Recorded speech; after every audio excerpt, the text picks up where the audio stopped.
राधे राधे दोस्तों। आप सबका स्वागत है टीचिंग विद अभिषेक में। दोस्तों आज हम बिहार स्टेट के लिए शिक्षण कला के लिए पेपर 1 के लिए हम 30 महत्वपूर्ण प्रश्न करने वाले हैं। ये 30 महत्वपूर्ण प्रश्न वैसे हैं दोस्तों जैसे जिस प्रकार से 14, 15, 16 और 17, 18, 19 को प्रश्न पूछा गया था उसी आधारित पर यह 30 महत्वपूर्ण प्रश्न है जो कि आगे आने वाले एग्जाम के लिए आपके लिए शिक्षण कला में आर्ट ऑफ टीचिंग में बहुत ही महत्वपूर्ण बन जाता है। तो इस प्रश्नों को दोस्तों जरूर देखिएगा, वीडियो बिना स्किप किए हुए, ठीक है। और ज़्यादा लॉन्ग मतलब कि ज़्यादा स्पीड में कर वीडियो ना देखिएगा, नहीं तो आपको एक एक क्वेश्चन समझ में नहीं आएगा। तो वीडियो को अच्छे से बढ़िया से देख कर जाइए, आपका बहुत बढ़िया ही पेपर जाएगा। बाकी दोस्तों अगर वॉइस में थोड़ी दिक्कत आ रही होगी थोड़ा मैनेज करिए, मेरी तबीयत थोड़ी ठीक नहीं है। बाकी आपका 17 तारीख का आंसर की, 18 तारीख का सेकंड का, 19 का सेकंड का आंसर की हम आपको बता देंगे। मैंने कहा कि थोड़ी मेरी तबीयत वीक है, थोड़ा काम करने में दिक्कत हो रहा है, ठीक है ना। बाकी हम सारा बताने की आपको कोशिश करेंगे। तो चलिए दोस्तों वीडियो की शुरुआत करते हैं। शुरुआत करने से पहले एक छोटा सा आपसे रिक्वेस्ट है कि पसंद आएगा तो लाइक कर दीजिएगा और शेयर तो ज़रूर कर दीजिएगा दोस्तों, ठीक है, ताकि आपके भाई बहन जो भी हैं आने वाले एग्ज़ाम के लिए उनके लिए महत्वपूर्ण बन जाए। और चैनल को सब्सक्राइब करना तो बिल्कुल ना भूलिएगा। तो चलिए हम वीडियो की शुरुआत करते हैं। हमारा क्या है दोस्तों, हमारा है बिहार स्टेट के लिए आपका शिक्षण कला पेपर 1, ठीक है। तो चलिए हम दोस्तों एक एक क्वेश्चन को करते हैं। दोस्तों एक और छोटी सी रिक्वेस्ट है कि 5 के फैमिली इस मंथ में कंप्लीट कर दीजिएगा। अगर आप चाहेंगे तो 5 के फैमिली 5000 आपकी हो जाएगी, ठीक है। तो आपसे छोटा सा रिक्वेस्ट है कि ग्रुप में वीडियो भेजेंगे तो 5000 इसी मंथ हो जाएगा। तो यही टारगेट है कि आपका 5 मंथ इसी मंथ 5000 आपका हो जाए, ठीक। बाकी चलिए हम क्वेश्चन को समझते हैं। आपसे अगला क्वेश्चन पूछ सकता है आने वाले परीक्षा में कि अगर आप एक शिक्षक बनते हैं तो सबसे ज़्यादा आप किससे सीखते हैं। क्या आप पुस्तक से सीखेंगे ज़्यादा, कि छात्र से अपने, कि प्रधानाध्यापक से, कि इनमें से कोई नहीं। तो अगर आप एक अध्यापक बनते हैं दोस्तों जो सबसे ज़्यादा सीखते हैं वह सीखते हैं अपने छात्र से, ठीक। तो इस प्रकार से आपका पहला वाला दूसरा आंसर क्या हो जाएगा, सही हो जाएगा। अब बात करते हैं दोस्तों क्वेश्चन नंबर हम 2 की। क्वेश्चन नंबर 2 कहता है कि विज्ञान क्या है। अगर आपके पास एक नॉलेज है तो आपका नॉलेज दोस्तों वह क्या है। तो नॉलेज क्या है, जानकारी है कि अनुप्रयोग है, विश्लेषण है कि बोध है।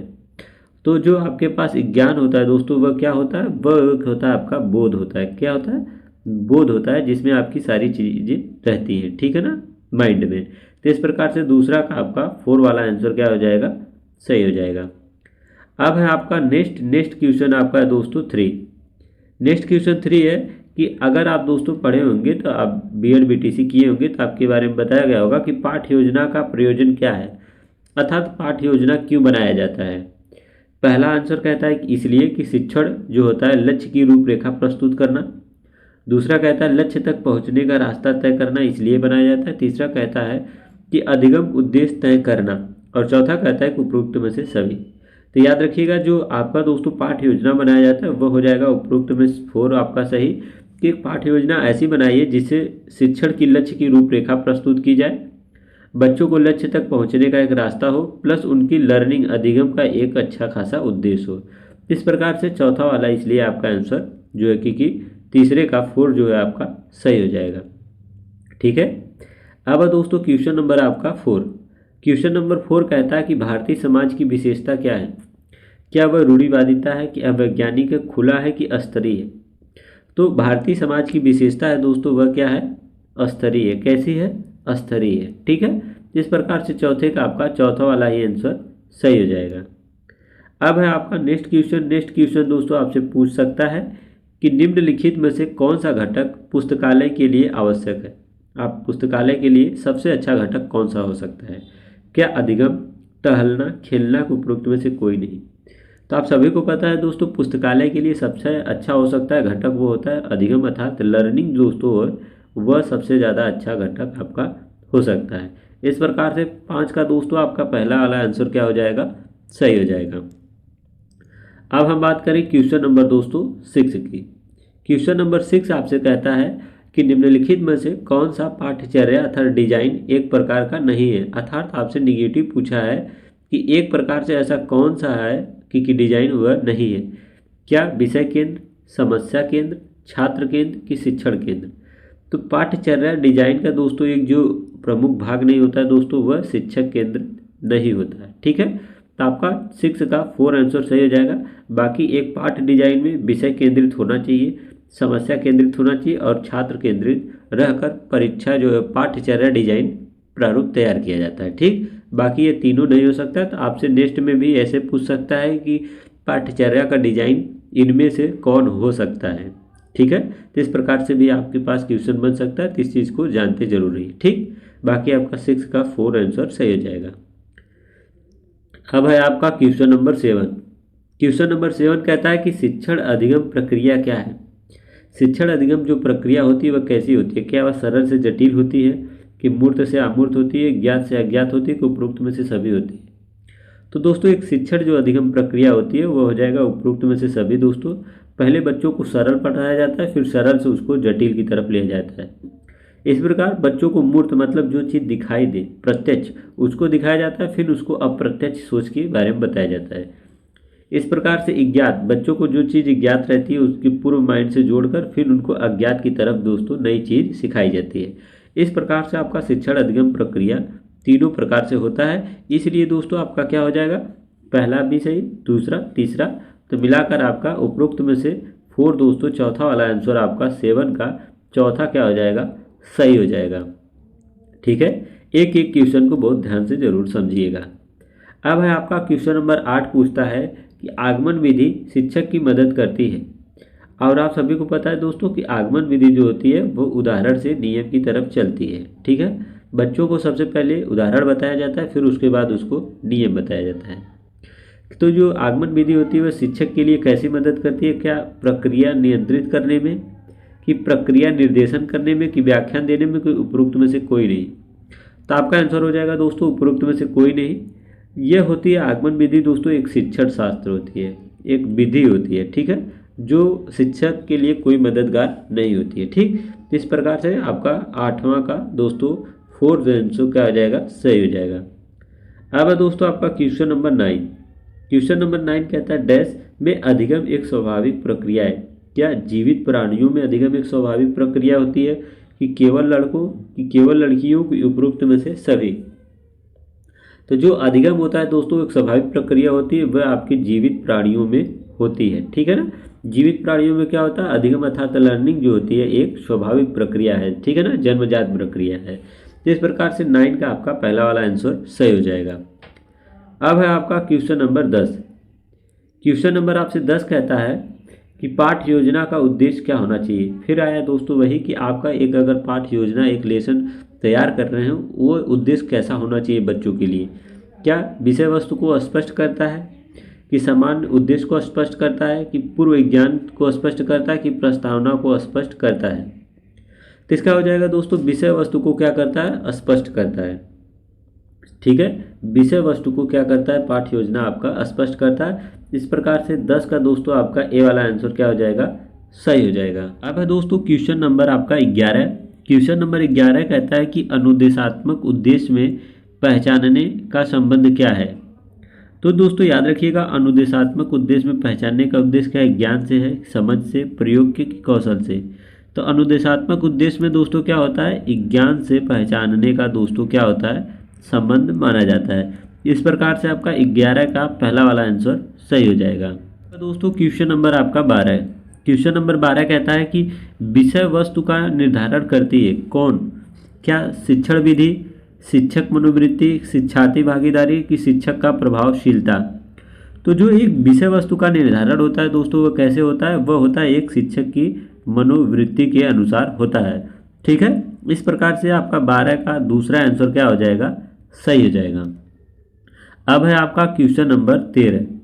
क्वेश्चन नंबर दोस्तों आपसे 13 पूछता है कि प्रतिभावान जो है बच्चों को शिक्षित करने को कौन सा उपागम, कौन सा अप्रोच जो उन्हें असामान्य रूप से तीव्र गति से पाठ्यचर्या के माध्यम से आगे बढ़ाता है, तो उसे हम क्या कहते हैं, क्या कहलाता है। क्या निमंजन कहता है, कि विभेदी अनुदेशन, संवर्धन, की त्वरण गति वर्धन।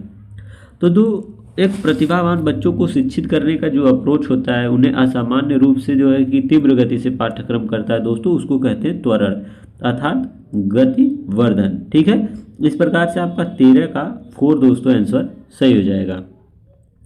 अब है दोस्तों आपका क्वेश्चन नंबर 14। क्वेश्चन नंबर आपसे 14 पूछता है कि निम्नलिखित में से कौन ऑटिज्म तथा आत्म केंद्रित वाले छात्रों की एक विशेषता है। ठीक है, ऑटिज्म किसमें सबसे ज़्यादा है। क्या संचार कौशल का उच्च स्तर, की वास्तविकता से कल्पना को अलग करने की श्रेष्ठ क्षमता, तीसरा है उन्नत सामाजिक संवेगात्मक पारस्परिकता, चौथा कहता है बार बार दोहरा और पुनरावृत्ति। तो दोस्तों जिसमें ऑटिज्म होता है, आत्म केंद्रित होता है, वह छात्र दोस्तों कैसे होते हैं, वह एक चीज़ को बार बार दोहराते हैं, बार बार दोहराने और पुनरावृत्ति की व्यवहार अपनाते हैं। जैसे मैं हूँ, चीज़ को एक ही बार दोहराऊँ। संचार कौशल का उच्च स्तर क्या है, संचार कौशल का उच्च स्तर क्या है, संचार कौशल का उच्च स्तर क्या है। तो ये क्या है, एक ऑटिज्म है। ठीक है ना, छात्रों की एक विशेषता, एक पहचान की जाती है। ऐसे छात्र बार बार दोहरा और पुनरावृत्ति का व्यवहार करते हैं। तो इस प्रकार से चौथे का आपका 4 नंबर दोस्तों 4 आंसर सही हो जाएगा। अब है आपका क्वेश्चन नंबर 15। क्वेश्चन नंबर 15 कहता है कि पुस्तकालय एक ऐसी जगह है जहाँ, तो पुस्तकालय ऐसी जगह है जहाँ क्या होती है, क्या ढेर सारी किताबें रखी होती हैं, कि ढेर सारे खिलौने, कि ढेर सारे कपड़े, के उपरोक्त में से कोई नहीं। ये तो जानते हैं आप दोस्तों, जहाँ एक पुस्तकालय होता है वहाँ क्या होती है, एक ढेर सारी पुस्तकें रखी जाती हैं। ठीक है, इस प्रकार से 15 का आपका पहला वाला आंसर क्या हो जाएगा, सही हो जाएगा। अब है आपका क्वेश्चन नंबर 16। क्वेश्चन नंबर आपसे 16 पूछ सकता है कि निम्नलिखित में से कौन सी पाठ्यचर्या की प्रकृति नहीं है। तो पाठ्यचर्या की एक नेचुरल प्रकृति दोस्तों नहीं है, तो आपसे पूछा क्या है, नेगेटिव। तो आपको दोस्तों क्या है, नेगेटिव ढूंढना है। क्या पाठ्यचर्या की जो कि प्रकृति समालोचनात्मक नहीं है, सृजनात्मक, की रूढ़िवादिता, की सक्रिय। तो आंसर क्या हो जाएगा, आपका आंसर हो जाएगा रूढ़िवादिता। ठीक है, बाकी पाठ्यचर्या में समालोचनात्मक चिंतन, क्रिटिकल थिंकिंग और सक्रिय रहना बच्चों का जरूरी है, मगर रूढ़िवादिता उनको एक अपने अंडर में रहकर नहीं करवाना है। तो इस प्रकार से पाठ्यचर्या की प्रकृति आपका तीसरा वाला आंसर क्या हो जाएगा, 16 का तीसरा, जो है कि निगेटिव पूछा, तो निगेटिव का भाई निगेटिव आपका रूढ़िवादिता सही हो जाएगा। अब है आपका क्वेश्चन नंबर 17। दोस्तों आपने पढ़ा होगा, सीटेट अगर किए होंगे तो आप पढ़े होंगे कि पोर्टफोलियो के लिए एक उपकरण है। तो पोर्टफोलियो क्या है, एक उपकरण है जिसमें बच्चों को क्या रखा जाता है। क्या समय समय पर विद्यार्थियों के प्रदत्त कार्यों को संग्रह होता है, एक निश्चित अवधि में विद्यार्थियों के अंकों का संग्रह होता है, कि समय समय पर विद्यार्थियों के ग्रेड संग्रह होता है, कि उपरोक्त में से सभी सही हुए, जो तीनों है। तो याद रखिएगा, जो पोर्टफोलियो होता है ना दोस्तों, वह होता है कि समय समय पर विद्यार्थियों के जो प्रदत्त कार्यों का दोस्तों क्या होता है, एक संग्रह होता है। ना ही उसमें अंक रखे जाते हैं, ना ही उनका ग्रेड रखा जाता है। ठीक, इस प्रकार से आपका 17 का पहला आंसर सही हो जाएगा। याद रखिएगा कि पूछ लेगा कि पोर्टफोलियो क्या है। तो पोर्टफोलियो दोस्तों एक जो है कि उपकरण है। ठीक है, और पोर्टफोलियो दोस्तों एक निश्चित समय अवधि के अंतराल के बीच में किया जाता है। जैसे मान लीजिए आपने कक्षा 5 में पढ़ा है, तो कक्षा 5 का आपके सारे डाटा एकत्र रहेगा कि आपने किस प्रकार से पढ़ाई की है, तो आपके क्या क्या समस्या है। इस प्रकार से अगर 6 का जो क्लास टीचर होगा वह आपके बारे में जान जाएगा कि आपका कैसा व्यवहार कैसे हैं, तो अपने में सुधार करेगा, इसलिए पोर्टफोलियो किया जाता है। ठीक है ना, तो आपका 17 का पहला आंसर सही हो जाएगा दोस्तों। अब है आपका क्वेश्चन नंबर 18।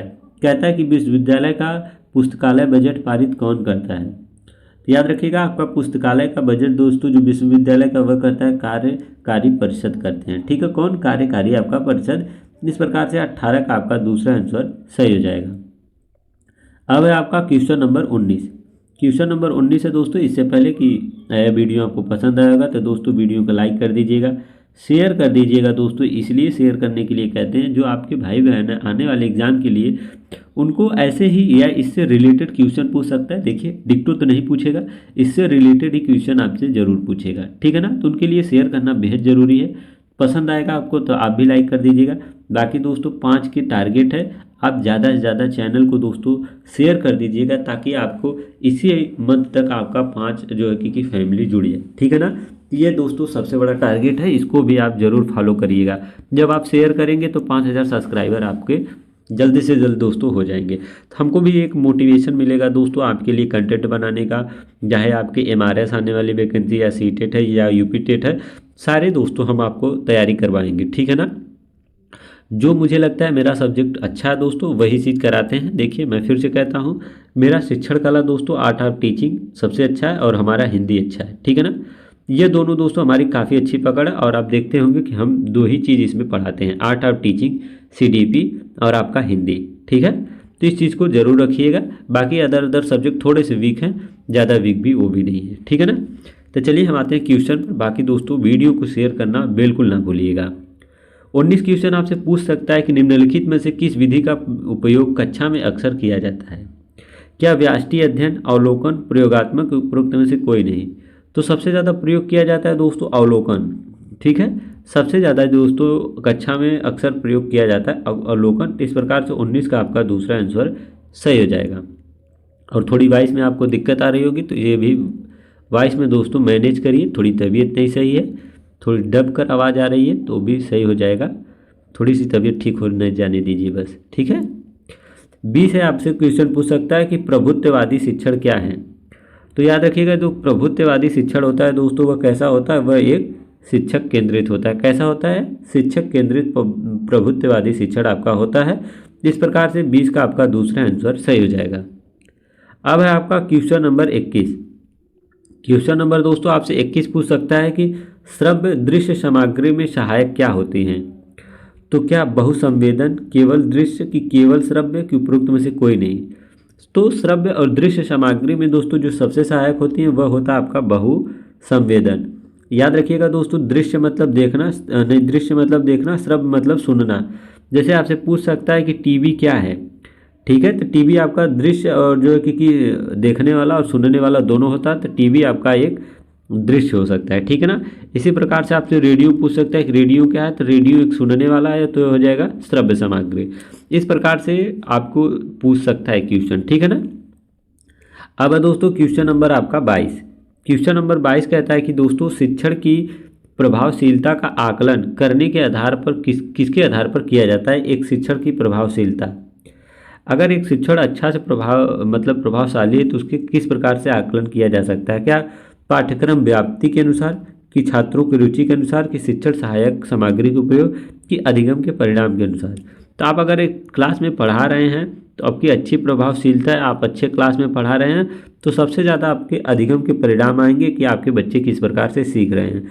इस प्रकार से आपका 22 का चौथा वाला आंसर क्या हो जाएगा दोस्तों, सही हो जाएगा। अब है आपका क्वेश्चन नंबर 23। क्वेश्चन नंबर 23 कहता है दोस्तों कि एक शिक्षक सबसे अधिक सीखता है। तो यही आ गया दोस्तों दोबारा रिपीट कि एक छात्र दोस्तों सबसे ज़्यादा सीखता है वह अपने छात्र से सीखता है। तो 23 का आपका दूसरा आंसर सही हो जाएगा। अब है आपका क्वेश्चन नंबर 24। क्वेश्चन नंबर 24 कहता है कि सारांशित मूल्यांकन तथा समेटिव जो कि एवेल्यूएशन में से कौन से उपकरण अक्सर प्रयोग किए जाते हैं। तो समेटिव एवेल्यूएशन दोस्तों जो सारांशित मूल्यांकन होता है, क्या दैनिक कार्य, मौखिक पूछताछ, शिक्षक अवलोकन की परीक्षण सबसे ज़्यादा प्रयोग किया जाता है। तो वह सबसे ज़्यादा प्रयोग जाता है दोस्तों परीक्षण। और समेटिव आकलन दोस्तों होता है वह आपका लास्ट में होता है, एक बार होता है। जैसे आपका मान लीजिए कोई अर्धवार्षिक परीक्षा होती है, वार्षिक परीक्षा होती है, ये आपका समेटिव है, ताकि 6 महीने साल भरे के बाद जो होती है वह समेटिव होती है। आपसे पूछ ले कि रचनात्मक आकलन क्या होता है, जो पढ़ाई के दौरान ही आपका होता है दोस्तों, वह होता है आपका रचनात्मक आकलन, ठीक है ना। तो इस प्रकार से इस चीज़ को भी याद रखिएगा। तभी 24 के लिए आपका 4 आंसर सही हो जाएगा। अब है दोस्तों आपका क्वेश्चन नंबर क्या, क्वेश्चन नंबर आपका पूछ सकता है 25 है कि एक अच्छी पाठ्य पुस्तक कैसी होनी चाहिए। अगर आप मान लीजिए आप भी एक टीचर बनते हैं, आप एक बुक लिखते हैं, तो एक बुक में सबसे अच्छी चीज़ क्या क्या होनी चाहिए। तो क्या भाषा की शुद्धता होनी चाहिए, कि पाठ्यक्रम के अनुसार होना चाहिए, कि उद्देश्यपूर्ण होना चाहिए, कि उपरोक्त में से तीनों सही है। तो आपका उपरोक्त में से सही हो जाएगा कि अगर आप शुद्ध नहीं लिखेंगे तो बच्चा पढ़ नहीं पाएगा। एक पाठ्यक्रम के अनुसार पढ़ेंगे कि अगर आपको संधि पढ़ना है तो संधि से पहले आप वर्णमाला पढ़िए, ठीक है। उसमें एक उद्देश्य होना चाहिए, एक लक्ष्य होना चाहिए बुक का कि इसके पढ़ने के बाद ये बच्चे के अंदर बदलाव होगा या ये चीज़ को लेकर परीक्षा पास कर जाएगा। ऐसा नहीं है कि उसको लेकर निगेटिव थिंकिंग हो और उसका कोई उद्देश्य ना हो पढ़ने का। तो इस प्रकार से आपका पुस्तक लिखने का तीनों तरीका सही हो जाएगा। तो इस प्रकार से आपका चौथा आंसर क्या हो जाएगा, सही हो जाएगा। अब है आपका क्वेश्चन नंबर 26। क्वेश्चन नंबर 26 से पूछा है कि शिक्षा का अधिकार का अर्थ क्या होता है।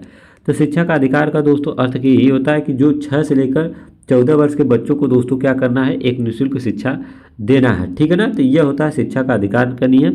तो 26 का आपका पहला वाला आंसर क्या हो जाएगा, सही हो जाएगा। अब बात करें दोस्तों क्वेश्चन नंबर हम 27 की। क्वेश्चन नंबर 27 है कि एक पाठ योजना में शिक्षण बिंदु क्या है। ठीक है, अगर आप एक शिक्षण बिंदु क्या है, अगर एक पाठ योजना बनाते हैं, क्या है वह छात्र केंद्रित, शिक्षक केंद्रित, पाठ्यचर्या केंद्रित, उपरोक्त में से कोई नहीं। एक पाठ्य योजना में दोस्तों जो शिक्षण बिंदु होता है वह होता है आपका शिक्षक केंद्रित होता है। कैसा होता है, शिक्षक केंद्रित होता है। तो इस प्रकार से 27 का आपका दूसरा वाला आंसर क्या हो जाएगा, सही हो जाएगा।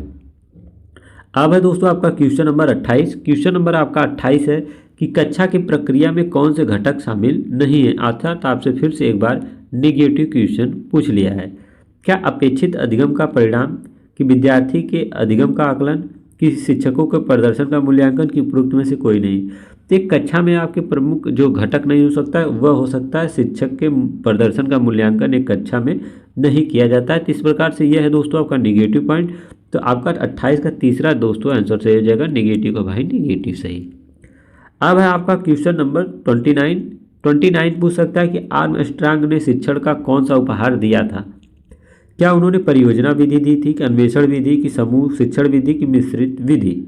तो याद रखिएगा कि आर्मस्ट्रांग ने जो शिक्षण दिया था उसको कहते हैं अन्वेषणात्मक विधि, उन्होंने उपहार में दिया था। इस प्रकार से आपका 29 का दूसरा आंसर क्या हो जाएगा, सही हो जाएगा। अब है आपका लास्ट क्वेश्चन है दोस्तों कि किस प्रकार का कक्षा प्रवेश एक बच्चे के अधिगम के लिए अधिक अनुकूल रहेगा। अगर आपका बच्चा है वो कक्षा का कैसा प्रवेश रहे कि जो लर्निंग सबसे अच्छा कर सके। क्या वह निष्क्रिय कक्षा का प्रवेश रहे, कि शिक्षक के अनुकूल कक्षा का प्रवेश रहे, कि कक्षा का भौतिक प्रवेश, की उपरोक्त में से कोई नहीं। तो याद रखिएगा दोस्तों आंसर हो जाएगा उपरोक्त में से कोई नहीं। कैसे, निष्क्रिय कक्षा नहीं होनी चाहिए और ना ही शिक्षक के अनुकूल होना चाहिए। अगर यही पूछ देता विद्यार्थी के अनुकूल होना चाहिए तो आंसर सही हो जाता, शिक्षक के अनुकूल नहीं होना चाहिए। प्लस कक्षा का भौतिक प्रवेश अर्थात कैसी बिल्डिंग है, कैसा वह ढांचा है, इसे मायने नहीं रखता कि आपका कक्षा का प्रवेश उस बच्चे के लिए सबसे मायने रखता है। इसीलिए कहा जाता है कि अगर आप पढ़ने वाले हैं तो कहीं भी पढ़ सकते हैं, मायने नहीं रखता कि आप बिल्डिंग में जाएंगे तभी पढ़ेंगे। ये होती है भौतिक प्रवेश, इसलिए आपका उपरोक्त में से कोई नहीं, इसमें चौथा वाला आंसर सही हो जाएगा। अगर यही दोस्तों शिक्षक की जगह विद्यार्थी होता तो दूसरा आंसर आपका सही हो जाता। तो यह था दोस्तों आपका 30 क्वेश्चन। अगर आपने 30 क्वेश्चन में से कितना किया है ये भी आप कमेंट कर जरूर बता दीजिएगा। फिर से मैं कहता हूँ वीडियो पसंद आए तो वीडियो को लाइक कर दीजिए, शेयर कर दीजिएगा अपने ग्रुप में दोस्तों, और चैनल को सब्सक्राइब करना तो बिल्कुल ना भूलिएगा, क्योंकि आपका हमारा एक लक्ष्य है कि 5 के दोस्तों इस मंथ में कंप्लीट हो जाना चाहिए, जिससे हमारे अंदर भी एक मोटिवेशन जागे, ताकि आपको आने वाले सीटेट के लिए पढ़ा सकें, शिक्षण कला, हिंदी पेडागोजी, ठीक है ना। यह सीट उसके बाद आपका यूपी टेट हुआ, ठीक है ना। इसके बाद आपका दोस्तों पेपर 1 जब खत्म हो जाएगा, पेपर 2 के लिए भी हम शिक्षण आर्ट और टीचिंग भी करवाएंगे। बाकी दोस्तों आप सभी को पता है कि सुबह शाम हम आपके लिए आंसर की लाते हैं। तो जो आंसर की डेट का छूटा है 17 का, 18 का सेकंड, 19 का सेकंड, हम सब कुछ आज आपके लिए कवर कर देंगे, ठीक है। तो आप बाकी तैयारी करते रहिएगा। हम आज एक डिस्कशन करेंगे कि मेरा जो 17 तारीख को सेकेंड शिफ्ट का एग्जाम था वह कैसा था, कहाँ से क्वेश्चन हिंदी में से ज़्यादा पूछे जा रहे हैं, जो कि आपका नेक्स्ट हिंदी है तो आपको कहाँ से पढ़कर जाना चाहिए और कितना क्वेश्चन आपको अटेंड करना बेहद ज़रूरी हो जाता है, ठीक है। तो आज या तो कल के वीडियो में एक अच्छे से हम प्रॉपर आपके साथ डिस्कशन करेंगे, ठीक है ना। बाकी आप अपनी तैयारी करते रहिए। जय हिंद, तो वंदे मातरम, राधे राधे।